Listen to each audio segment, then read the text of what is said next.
Tonight with an investigation that has now crossed state lines. We have new details on how Texas is connected to the man who plowed his truck into a crowd of people on New Year's Day.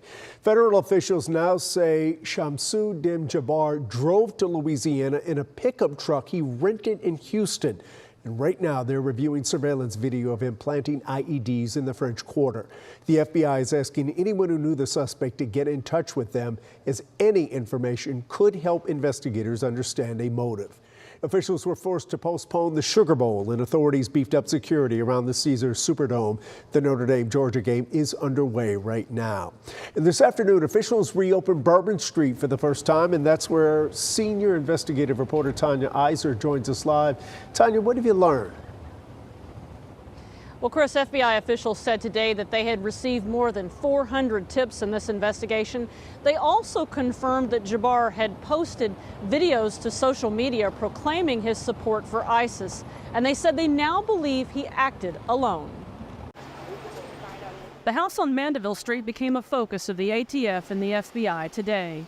It's the house Shamsud Din Jabbar rented before carrying out a deadly attack on New Year's Day. They had just put it out when I got home. Neighbor Anna Koenig lives across the street.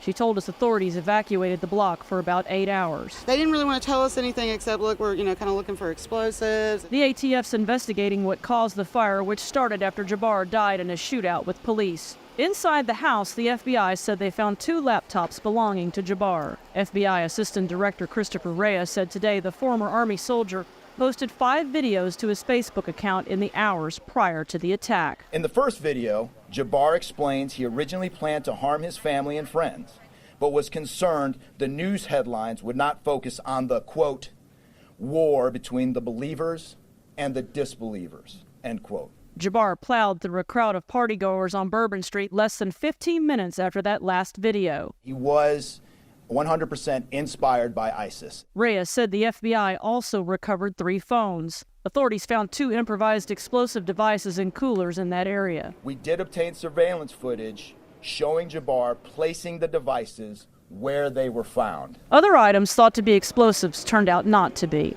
He said people seen looking at the coolers turned out not to be involved. We're confident at this point that there is no accomplices. Trevor Neal served in the Army with Jabbar. I actually found out through TikTok. He says he and Jabbar both trained in information technology. You know, he's a normal individual, no red flags, great soldier.